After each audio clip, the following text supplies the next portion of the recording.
Welcome back. Today we're going to be reading the very last chapter of the Pirates at Noon chapter book that we have been reading. And then tomorrow, I think we should go ahead and start another book. And I thought we would just stick with Jack and Annie. And we will be reading Afternoon on the Amazon. So, I'm looking forward to that. But first, we need to finish our book. And chapter 10 is called Treasure Again. When we left off yesterday, we were talking about how Polly had revealed that she was the M person. She was Morgan. And I was hoping that maybe you could predict why Polly had been trying to help them or why Morgan follows them around in every book. And I was also wondering if we were going to get to see what was in that treasure chest again. So, here we go. Chapter 10. Annie found her voice first. "The M person," she whispered. "Yes, I'm the M person," said Morgan. "Where are you from?" asked Jack. "Have you ever heard of King Arthur?" said Morgan. Jack nodded. "Well, I am King Arthur's sister," said Morgan. "You're from Camelot?" said Jack. "I've read about Camelot." "What did you read about me, Jack?" said Morgan. You're a witch." Morgan smiled. "You can't believe everything you read, Jack." "But you're a magician?" said Annie. "No, most call me an enchantress. I'm also a librarian," said Morgan. "A librarian?" said Annie.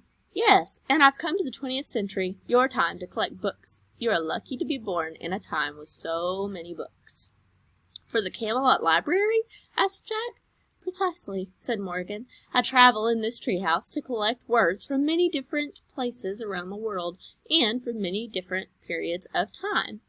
"Do you find books here?" said Jack. "Oh, yes, many wonderful books. I want to borrow them for our scribes to copy." "Did you put all the books in them?" said Jack. "Yes, you see, I like the pictures in the books. Sometimes I want to visit the scenes in the pictures, so all the bookmarks mark places that I wish to go." "How do you get there?" asked Annie. "So I point to a picture, and then I make a wish, and the tree house takes me there." "That's exactly what Jack and Annie do, huh?" I think you dropped this in dinosaur times," said Jack. He handed the gold medallion to Morgan. "Oh, thank you! I wondered where I'd lost that," she said. She put the medallion into a hidden pocket in her cape. "So, can anybody work on the spell?" asked Annie. "Anybody who tries it?" "Oh, dear, no. Not just anybody," Morgan said. "You two are the only ones besides me that can do it. No one else has ever even seen my treehouse before." "Is it invisible?" asked Annie. "Yeah," said Morgan. "I had no idea it would ever be discovered, but then you two came along. Somehow, you saw right through it." "How?" asked Jack. "Well, for 2 reasons, I think," explained Morgan. "First, Annie believes. Annie has a wonderful imagination, so it actually helped her to see the treehouse. And her belief helped you to see it, Jack." "Oh, man," said Jack. "Then you picked up a book, Jack, and because you love books so much, you caused it to work for you." "Wow," said Annie. "You can't imagine my dismay when you two started to take off for dinosaur times. I had to make a very quick decision, and I decided to come along." "Oh, so you were the pteranodon," said Annie. Morgan smiled. "And the cat? And the knight? And Polly," said Annie. "Yeah," said Morgan softly. "You were all these things to help us?" asked Jack. "Yes, but I must go home now. The people in Camelot need my help." "You're leaving?" whispered Jack. "I'm afraid I must," said Morgan. She picked up Jack's backpack and handed it to him. Jack and Annie picked up their raincoats. It had stopped raining. "You won't forget us, will you?" asked Annie as they put their raincoats on. "Never," said Morgan. She smiled at both of them. "You remind me too much of myself. You love the impossible, Annie, and you love knowledge, Jack. What better combination is there?" Morgan Le Fay touched Annie's forehead gently, and then Jack's. She smiled. "Goodbye," she said. "Goodbye," said Annie and Jack. Annie left the treehouse first. Jack followed. They climbed down the rope ladder for the last time. They stood below the oak tree and looked up. Morgan was looking out the window. Her long hair blew in the breeze. Suddenly, the wind began to blow. There she is in the treehouse. Now, is Morgan Le Fay really, is this a real story? Can we really do that? No.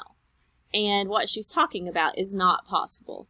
What is real from these stories is sometimes they mention history, and we can, if we want to know the truth about history, we can go look up Camelot and learn more about King Arthur, or maybe even his sister. But the stories themselves are not actually true. It's all make-believe. The leaves began to shake. A loud whistling sound filled the air. Jack covered his ears and squeezed his eyes shut. Then everything was silent. Absolutely silent. Jack opened his eyes. The treehouse was gone. All gone. Absolutely gone. Annie and Jack stood a moment, staring up at the empty oak tree, listening to the silence. Annie sighed. "Let's go," she said softly. Jack just nodded. He felt too sad to speak. As they started walking, he put his hands into his pockets. He felt something. Jack pulled out the gold medallion. "Look," he said. "How did—" Annie smiled. "Morgan must have put it there," she said. "But how?" I just think it means she'll be coming back," said Annie. Jack smiled. He clutched the medallion as he and Annie took off through the wet, sunny woods. As they walked, the sun shined through the woods, and all the leaves sparkled. Everything, in fact, was shining. Leaves, branches, puddles, bushes, grass, vines, wildflowers, all glittered like jewels. Or gleamed like gold. Annie had been right, thought Jack. Forget the treasure chest. They had treasure at home. A ton of it. Everywhere. So, what lesson did Jack and Annie learn at the very end of this book, when it says they had treasure at home? A ton of it. What are they learning right here? What are they realizing? Are they thankful to be home? Do they have a new appreciation for what it means to be with family and in the place where people love you and care about you? Yeah, I think so too. And so they're feeling pretty safe here, and I think they're really glad just to be home and have their normal life back. My challenge to you today is just to take a minute, and whoever you're near, try to summarize this book. We've talked about summarizing before, and it's kind of hard sometimes. So, my challenge to you is to summarize everything that we read. Now, we've read 10 chapters, and that does not mean that you need to sit down and tell every single detail that we've read about. What I do want you to do is try to think of the main events or the very important parts of what has happened, and maybe turn and tell someone about the book. What happened first? Then what happened? Next? And finally? Or in the beginning, this happened. Then in the middle, this happened. At the end, Jack and Annie, fill in those blanks. Maybe draw a picture to summarize. Maybe a first picture, a middle picture, and a last picture. And have fun with it. Work on your summarizing skills. And I'm excited to be back tomorrow to read our next book to you, Afternoon on the Amazon. So I hope you have enjoyed this book. And if you have, join back tomorrow. See ya.